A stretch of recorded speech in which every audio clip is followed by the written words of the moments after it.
ለዘላለም ይመስገን። ጠቢብኛው ሰለሞን ወይም ደግሞ ጥበበኛው ሰለሞን እንዲህ ይላል፣ ወደ ግብረ ጉንዳን ጋር ሂድልና የግብረ ጉንዳንን ጥንካሬ ያሳየናል።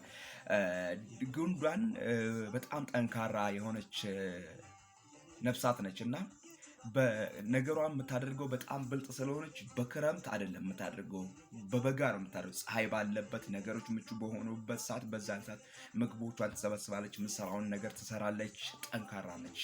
ክርስቲያን ወንድሜ ሆይ ዛሬ አንተ በበጋ ያልሰበሰብከውን በክረምት አትበላውም፣ በበጋ ያልሰበከውን ወንጌል በክረምት አትኖረውም። ስለዚህ በበጋ መናገር አለብህ፣ በበጋ በምቹ ሰዓት መናገር አለብህ። ሊያውም ጌታን የሚያመልኩ የእግዚአብሔር ልጆች ከእግዚአብሔር የተማሩ የእግዚአብሔርን መልካምነት የእግዚአብሔርን ኃያልነት ለትውልድ የሚናገሩ የእግዚአብሔርን ወንጌል ከፍ የሚያደርጉ ሰነፎች አይደሉም።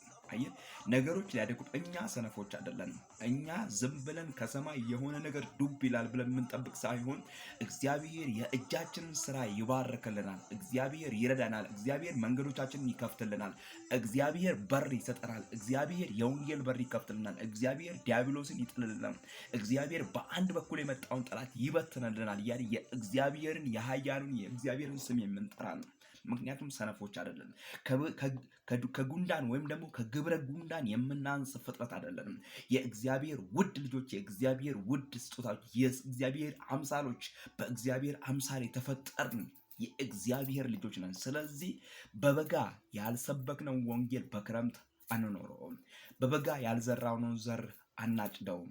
እግዚአብሔር በምቹ ጊዜ በሰጠን ሰዓት እየተነሳን ድካም አለ፣ እግዚአብሔር አለ። በዘመናት መካከል የሚያደክም ነገር አለ፣ የሚያዝል ነገር አለ። ወንጌል እንዳንደናገር ጌታ ምስክሬ ነው። ይሄንን ካሜራ እዚህ ጋር አድርጌ ለመቅረጽ ወደዚህ ስመጣ እንኳን በብዙ ቻሌንጅ ነው እየመጣ ያለሁት። ድካም የራሴ የሆነ ድካም አለ፣ የስጋ ድካም አለ። አንዳንዴ ህይወት ይደክማል፣ መንፈሳዊነት ይወርዳል። ግን በዚያ መሃልም በወረደ መሃል በእግዚአብሔር ፊት አለ። አይ ዳዊት በረግረግ ጭቃ ውስጥ ብያቸዋለሁ። በረግረግ ጭቃ ውስጥ ሆኖ ወደ እግዚአብሔር ነው የቀረበው፣ ወደ ጠላት አይደለም የሮጠው። ወዳጄ ወደ እግዚአብሔር በቀረብኩ ቁጥር ከጠላት እየሸሸ ነው ያለው።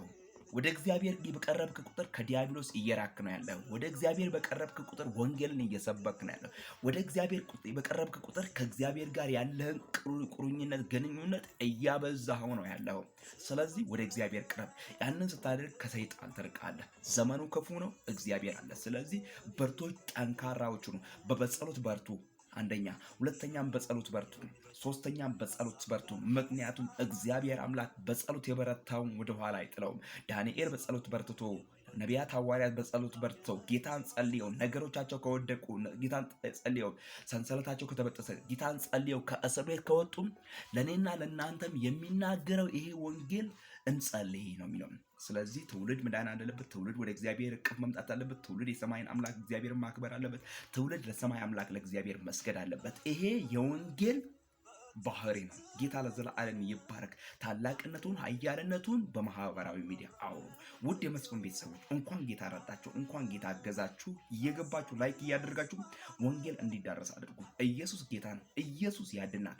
ረገጥ አድርገን ጌታን እናመልከዋለን። ረገጥ አድርገን ለጌታ ክብር እንዘምራለን፣ ለጌታ እንኖራለን።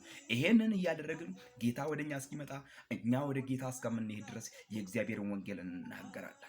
ጌታ ለዘላለም ይባረክ። ጌታ ለዘላለም ይባረክ። ኢየሱስ ለዘላለም